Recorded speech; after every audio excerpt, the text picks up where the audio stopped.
Bienvenidas y bienvenidos a un nuevo episodio de Y así les mató. Como siempre, yo soy su host Emi y hoy les voy a seguir contando del caso de Laci Peterson. Como siempre, cuando tenemos un caso de más de una parte, les voy a dar un pequeño resumen. Y si no han escuchado la primera parte, pongan pausa, escúchenlo y luego regresen. En el episodio pasado les conté que Laci desapareció el 24 de diciembre del 2002, mientras que Scott, su esposo, se fue a pescar. Nadie de la familia de Laci piensa o pensaba que Scott tuvo algo que ver, pero la policía no lo podía descartar como sospechoso porque cada vez habían más cosas que no encajaban de su historia. Y lo peor de todo es que no tenía las respuestas a estas preguntas que la policía le estaban haciendo. Sin embargo, aun con toda esta desconfianza creciendo hacia Scott, la policía seguía investigando. Y seguía investigando otras avenidas que no tenían nada que ver con Scott, como la posibilidad de que la desaparición de Laci estuviera conectada con el robo de la casa de enfrente. Ahora, acabamos el episodio pasado con información clave que llegó al call center dedicado al caso de Laci. Amber Fry llamó para decirles que Scott Peterson era su novio.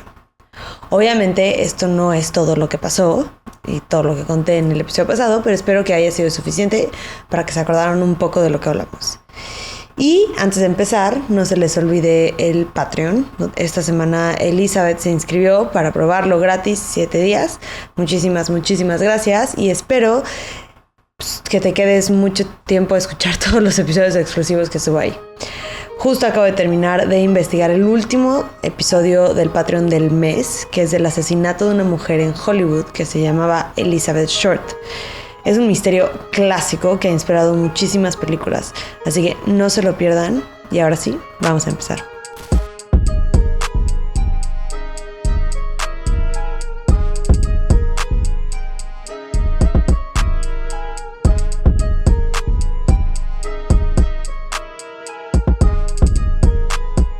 Hoy no quiero empezar exactamente en donde nos quedamos la semana pasada. Quiero regresar aún más en el tiempo. Laci nació en mayo de 1975. Era una bebé súper risueña y tuvo una infancia llena de amor. Sus papás Dennis y Sharon se divorciaron cuando estaba muy bebé y Sharon conoció a Ron cuando Laci tenía 2 años y prácticamente se convirtió en el segundo papá de Laci. Ella y su hermano mayor Brett se llevaban perfecto. Y era una familia de verdad muy amorosa y muy unida. Cuando ya era hora de irse a la universidad, Laci escogió quedarse en California y fue a una universidad que se llama Cal Poly. Era súper social, tenía muchísimas amigas y amigos y su gente cercana se acuerda de lo emocionada que estaba cuando conoció a Scott. Laci lo vio por primera vez en un restaurante en el que Scott trabajaba y desde que lo vio le encantó. Regresó varias veces al restaurante a como verlo y posiblemente platicar con él, hasta que por fin un día se envalentonó y le dejó su número apuntado en la cuenta. Pero Scott no se dio cuenta de lo que hizo Laci y tiró el recibo en la basura. Y esta era una historia chistosa que les encantaba contar de cómo se conocieron. Eventualmente, obviamente, sí hicieron contacto y empezaron a salir. Y al principio Scott parecía el hombre perfecto. Aunque, viéndolo en retrospectiva, sus amigas y su familia lo ven de manera diferente. No sé si han escuchado acerca del término que se llama love bombing. Es un término nuevo en psicología que básicamente es un tipo de manipulación. Se trata de bombardear literalmente a una persona con amor, ya sean regalos, viajes, abrazos, todo lo que sea, para crear una dependencia de esa persona hacia ti. Y en el momento en el que Laci y Scott empezaron su relación, ese término obviamente no existía. Y esos gestos nada más se interpretaron como amor y dedicación. Que puede que sí lo hayan sido, pero sabiendo lo que la familia sabe hoy, no están tan seguros que haya sido una demostración de amor sana y en vez fue justo una manipulación para poder crear esta dependencia en Laci y que él eventualmente pudiera empezar con un abuso psicológico. Entonces, cuando empezaron, Scott fue muy atento, la llevaba a cenar muy seguido, le compraba flores, incluso le invitó a Los Cabos todo pagado poquitito después de que empezaron a salir. Y funcionó. Esta Lacey se enamoró y según las amigas, los dos se veían igual de felices y de clavados. Su compromiso fue muy auténtico a ellos. Le pidió que se casaran en la sala de la casa de la familia. Ella dijo que sí y se casaron en agosto de 1997. Según todos los que atendieron, su día de boda fue perfecto, fue exactamente lo que Lacey quería. Y en ese punto los dos seguían estudiando, estaban todavía en la universidad y se mudaron a una casa en Morro Bay. Sin embargo, no duraron mucho tiempo viviendo ahí porque Lacey extrañaba mucho a su familia y sus amigos, así que decidieron regresarse a Modesto. Según las amigas de Lacey, estaban muy felices y Scott era un gran esposo. Sin embargo, todo lo que sabían de Scott era de lo que Lacey les contaba, porque según ellas, Scott era muy reservado. Todas sus amigas y su mamá sabían que Lacey nació para ser mamá. Siempre le preguntaba a Sharon qué se sentía estar embarazada, qué sentía que te patearan y esas en la panza, porque a ella le causaba como mucha emoción y mucha curiosidad eventualmente sentirlo. Pero en la noche que invitaron a sus familiares a conocer su nueva casa en Modesto, le marcó a su mamá llorando porque Scott le dijo que no quería tener hijos. Esto obviamente era algo muy grande que tenían que superar, porque no es fácil que ninguno de los dos cambie de opinión. Si no quieres hijos, no es tan fácil que cambies así rapidísimo de parecer, porque pues es un compromiso de por vida. No es algo que puedas despertarte un día y decir, quiero tener hijos, y lo mismo del otro lado. No es fácil dejar ir el sueño de ser mamá si toda tu vida lo anhelaste, y no creo que sea suficiente el amor a tu pareja para cambiar de opinión de algo tan grande o serio como es esto. Entonces significaba un reto muy grande para su relación, porque pues, si no se pueden poner de acuerdo, probablemente no hubiera funcionado. Pero 6 meses después empezaron a intentar embarazarse. Aparentemente Scott cambió de opinión. Y Sharon se acuerda que cuando Lacey le dijo, se preocupó un poco del cambio de opinión tan rápido que tuvo Scott, porque no sabe exactamente por qué, pero algo simplemente como que no le vibró bien. Llámenle intuición de madre, pero pues no se sintió tan cómoda con el cambio de opinión de Scott. En fin, empezaron a intentar, se tardaron un poco en concebir, pero eventualmente lo consiguieron, y el 12 de julio del 2002 fueron a su primer ultrasonido. Para este punto, Lacey empezó a escribir en un diario documentando todo lo de su embarazo, todo lo que la estaba emocionando, lo que le preocupaba, los primeros movimientos del bebé, cómo se sentía ella, todo. Y el 27 de octubre escribió: Scott sintió al bebé moverse por primera vez. Sentí alivio de que él también lo pudo sentir. Scott no se emocionó mucho, pero yo sé que sí lo estaba. Y otra vez regresamos a lo que les dije el episodio pasado. En este caso hay muchas acciones que por sí solas están muy fáciles de justificar. Pero combinando todas estas cosas y todo lo que sabemos, parece que él no quería tener esta familia. Y por eso buscó y encontró cómo escapar del matrimonio. El escape del que hablo era Amber Fry. Amber vivía en Madera, Rolling Hills, con su hija. Era mamá soltera y acaba de terminar sus estudios de masajista.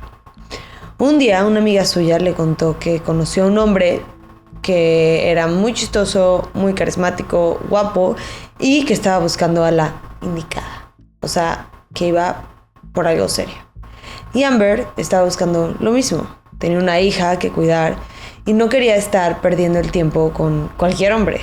Quería tener estabilidad justo para su hija. Empezaron hablando por teléfono. Scott le dijo que vivía en Sacramento, pero que por trabajo iba mucho a Bakersfield y la casa de Amber le quedaba en camino, así que podía pasar a verla de ida y de vuelta. Se conocieron por primera vez el 20 de noviembre. Era muy lindo con ella y con su hija. Amber dice que fluía mucho su relación, se sentía fácil estar con él y que parecía que querían lo mismo en la vida. Scott le dijo que nunca había estado casado, que Ayanna, la hija de Amber, era suficiente para él en términos de hijos, que él no iba a querer más, que con la hija que Amber tenía, para él era suficiente. Todo pintaba bastante bien, la relación estaba escalando y Amber lo invitó a una fiesta navideña con sus amigos. Y Scott le dijo que sí, pero un día antes a Scott se le empezaron a complicar tantas mentiras. La amiga que lo presentó se encontró un cuate que trabajaba con Scott. Estaban teniendo una plática casual y él mencionó algo de la esposa de Scott. Para la amiga era una noticia nueva y le marcó decirle a Scott que si él no le decía a Amber, ella lo haría. Así que el 9 de diciembre, Amber recibió una llamada de Scott preguntándole que si podía pasar a verla porque tenía algo importante que decirle. Cuando llegó estaba triste, nervioso y asustado. Le dijo que le había mentido y que sí había estado casado. Su confesión entre comillas, se la dijo llorando histéricamente, tanto que no podía ni hablar bien. Me imagino que era como de esos llantos de los de, ya saben. Le dijo que sí había estado casado, que su esposa se había muerto y que estas eran las primeras fiestas que pasaba sin ella. Amber lo vio tan vulnerable en ese momento que no quiso preguntarle mucho acerca de su esposa y de cómo se murió. No quería verse como chismosa o forzarlo a hablar de algo que él no estaba preparado para hablar. Y en su cabeza fue un poco como, pues cuando esté listo para contarme, me lo contará. Claro que nosotros sabemos que nada de lo que le dijo Amber es verdad. Y sabiendo todo lo que sabemos, que Scott haya dicho que su esposa estaba muerta y 15 días después haya desaparecido, es evidencia circunstancial, sí, pero pues bastante condenatoria. Al siguiente día pasó por Amber para ir a la fiesta navideña a la que lo había invitado. Llegó con 3 decenas de rosas y la pasaron increíble. Se tomaron fotos que van a ser importantes más adelante y mientras tanto, esa misma noche, Lacey también tiene una cena navideña con sus amigas a la que fue sola. Y fue en esa fiesta en donde le tomaron la foto que se usó en los pósters cuando la estaban buscando, los que estaban pegando, que era ella sentada en una silla como con un medio vestido conjunto rojo. Sus amigas dicen que esa noche estuvo sentada en esa silla la mayoría del tiempo y no estuvo tan social ni platicadora como era usual. Pero no les dijo nada de alguna pelea o de problemas que había tenido con Scott, así que todos asumieron que era por su embarazo, que estaba un poco cansada o algo así. Esa fue la última vez que sus amigas la vieron con vida. Por su lado, Amber siguió haciendo su vida normal, iba a trabajar, cuidaba a su hija y hablaba frecuentemente con Scott, hasta que semanas después de la fiesta, un amigo de Amber le trajo un periódico que hablaba de la desaparición de Lacey. En el artículo solo habían fotos de ella, pero mencionaron a su esposo, Scott Peterson. Y la descripción del esposo era exacta a la apariencia de su novio. Y además tenían el mismo nombre. Y fue cuando ella se dio cuenta que era probablemente el mismo hombre y llamó a la policía. A mí, lo primero que se me vino a la mente fue, ¿será que la razón por la cual Scott se rehusaba a hacer entrevistas era porque no quería que Amber lo viera en las noticias? Cuando la policía habló con Amber, empezaron a hilar muchos acontecimientos que, poniéndolos al lado de la historia de Amber, no se veían bien. Por ejemplo, el mismo día que compró la lancha, Scott, fue el día que le dijo a Amber que su esposa estaba muerta. Ahora, la existencia de Amber presentaba una oportunidad muy valiosa y única para los detectives, porque Amber no había hablado con Scott. Y la policía quería usar la comunicación entre ellos para posiblemente sacar una confesión o por lo menos más pistas o evidencia para llegar a la ubicación de Lacey y Connor, su hijo. Scott le dijo a Amber que pasó Thanksgiving en Alaska, que Navidad le iba a pasar con su familia en Maine y Año Nuevo iba a estar en París. Obviamente nada de esto era verdad, pero los detectives le dijeron a Amber que se siguiera comunicando con Scott como si nada y pusieron micrófonos en los teléfonos de Amber y Scott que grabaron sus conversaciones. En Año Nuevo, Scott le marcó a las 12 hora de París. Se escuchaba gente atrás, mucho ruido, le dijo que no la escuchaba tan bien, pero que le marcaba cuando fuera la medianoche de California. En realidad, Scott estaba en la vigilia de Lacey. Y en todo esto, Amber tenía que actuar normal, como si la relación siguiera fortaleciéndose. Scott le decía que la quería cuidar y que quería que se cuidaran mutuamente, Todo esto mientras su esposa, embarazada, está desaparecida. Es que a mí se me hace loquísimo. Porque fuera de que ya no quisiera estar con Lacey y quisiera estar con Amber, es la mamá de tu hijo, es una persona con la que compartiste tu vida años. ¿Cómo es que tu energía no está exclusivamente enfocada en encontrarla y está en seguir mintiendo y seguir actuando como si todo estuviera bien? Se me hace bastante psicótico el switch que tuvo que tener para seguir con las mentiras. Porque en su entorno estaba rodeado de la familia de Lacey y por teléfono actuando como si estuviera viajando en París. O sea, no sé por qué, pero a mí este es uno de los detalles que más me pegan, que más como que me... Son como de esos detalles que me recuerdan que esta historia es de gente real, ¿no? Porque luego yo creo que consumimos, los que nos gusta el crimen, consumimos tanto que a veces es fácil como que se nos olvide que no son historias, no son películas inventadas, que todo esto sí le pasó a gente. Entonces este para mí es uno de esos detalles que yo decía, ¿cómo pudo tener esas como dos casi personalidades para actuar bien y luego para actuar preocupado? Porque todo era actuación, no sé cuál creerle. La verdad que él estaba totalmente normal y podía hablar con Amber normal. Chance le valía un gorro que estaba desaparecida su esposa. O que sí estaba muy preocupado pero entonces actuaba normal. No, o sea, se me hace un detalle que a mí me molesta mucho. Pero bueno. Ahora, aunque todo esto apunta a que Scott pudo haber tenido algunas razones en su cabeza para hacerle daño a Lacey, todavía no tienen evidencia concreta. Y como les dije en el episodio pasado, todavía estaban explorando otras posibilidades, como la del robo de la casa de enfrente. Lo primero que querían hacer los detectives era establecer el día en el que ocurrió el delito. Pudo haber sido del 24, cuando se fueron los Medina, al 26, cuando regresaron. Inicialmente tenían pensado que fue el 24 porque un vecino reportó ver una camioneta sospechosa estacionada enfrente de la casa. Sin embargo, este testigo fue perdiendo credibilidad porque los detalles cambiaron. Inicialmente dijo que la camioneta era blanca, luego dijo que era café clara y luego que era café. Y por eso no pudieron ponerle tanto peso a su declaración. Sin embargo, llegaron a entrevistar a dos sospechosos, Steven Todd y Donald Pierce. Eran unos locales que tenían un historial largo de delitos justo como este. Estaban justo en libertad condicional y decidieron citarlos en la comisaría para entrevistarlos. Inicialmente no querían cooperar con la policía, estaban negando las acusaciones hasta que se dieron cuenta que no solamente los estaban investigando por ese robo, que también los estaban viendo por posiblemente estar involucrados en la desaparición de Lacey. Y eso cambió todo en sus mentes, porque ellos no eran ningunos extraños a los penales. Habían estado varias veces dentro y sabían mejor que muchos las reglas por las cuales se rigen los presos. Y una de esas es que las personas que lastiman a niños y mujeres embarazadas como Lacey tienen una alta probabilidad de que sean atacados. Y el miedo de que por alguna razón los culparan a ellos hizo que contaran la verdad. Y lo que contaron, su verdad, es que sí fueron ellos quienes robaron la casa, pero que no tuvieron nada que ver con la desaparición de Lacey. Dijeron que cometieron el delito el 27 de diciembre, que sería imposible porque la familia Medina lo reportó el 26, que regresaron de su viaje.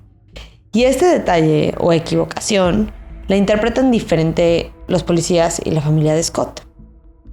Para la familia de Scott, esto es que esas personas estaban mintiendo y que posiblemente la policía les dijo qué decir. Y la policía dice que la razón por la cual se equivocaron es porque no eran personas o no son personas con ningún tipo de responsabilidad y todos los días para ellos son iguales. O sea, no tienen algo que les diga así, es que este día tenía esta cita y entonces por eso me acuerdo. O sea, para ellos más o menos todos los días son iguales, no les importan las fechas. Es un poco lo que estaba diciendo. Por ende, no tienen ningún tipo de razón por la cual sabrían la fecha en la que cometieron el delito. O sea, que vivían en su propio mundo, que a mí se me hace que tiene sentido. Es como cuando se te olvida qué fecha es, qué día es cuando estás de vacaciones. Un poco así.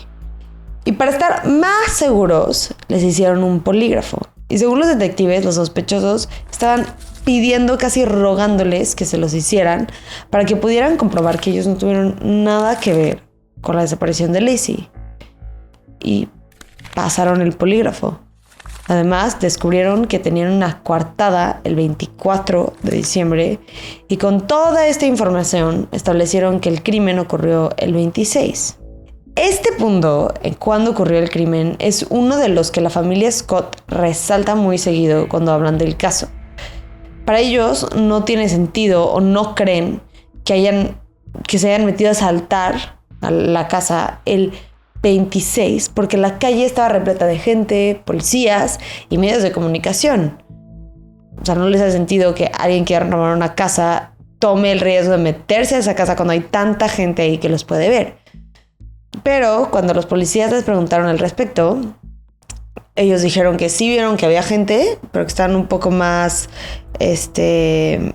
como no sé si a la derecha o a la izquierda de la calle, pero no justamente enfrente de la casa, y que no tenían ni idea que eran los medios, no sabían por qué estaban ahí, no estaban ni enterados que había una mujer desaparecida. Y con esto, la policía los descartó como sospechosos en la desaparición de Laci. La primera semana de la investigación, Scott tuvo todo el apoyo de la familia de Laci. Pero, acabada la primera semana, empezaron a tener llamadas más serias con él y confrontantes, tanto el hermano de Laci con Scott como los papás de Laci. Y el 3 de enero, 10 días después de la desaparición de Laci, la policía decidió presionar a Scott enseñándole la foto de él y Amber en la fiesta de Navidad. Lo único que hicieron diferente de la foto es que la cambiaron, la editaron para hacerla blanco y negro. Cuando se la pusieron enfrente, él se volteó y les dijo a los detectives: obviamente no creen que soy yo, ¿verdad? Actuando como si los detectives no tuvieran ojos, porque claramente es él. O sea, no sé qué tipo de gaslighting estaba intentando hacer, que obviamente no iba a funcionar. Fue, según los detectives, una actuación maestra, pero no se le enseñaron tanto por lo que les fuera a decir a ellos en ese momento, sino por lo que le fuera a decir a Amber. Porque Scott, al saber que la policía sabe de la existencia de Amber, también sabe que tarde o temprano van a hablar con ella y se va a enterar de todo. Y quiere él hablar antes con Amber y contarle y posiblemente manipular la conversación, y para él pintarse como él se quiera pintar antes de que la policía le diga y ella llegue a sus propias conclusiones, ¿no? Y los detectives están esperando que en esta conversación haya tanta presión, que Amber le haga tantas preguntas difíciles, que se equivoque en alguno de los detalles, ¿no? Eso es lo que la policía estaba esperando en este momento. Y un par de días después de que le enseñaran la foto, Amber Frey recibió la última llamada que iba a tener con Scott. Y eso se los voy a contar en el siguiente episodio. Muchas gracias. Me van a matar, pero la próxima semana no hay episodio. O sea que se van a tener que esperar 2 semanas para la siguiente parte. No me maten. Pero pues es justo, es año nuevo y pues vamos a descansar una semana. Pero les prometo que sí vale la pena el episodio.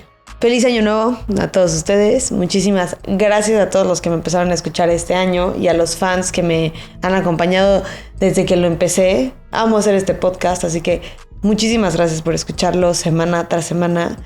Nos vemos en el 2025 para muchos más episodios y espero que sigamos creciendo esta comunidad. Y pues sí, les deseo lo mejor. Muchísimas gracias y nos vemos en el 2025. Bye.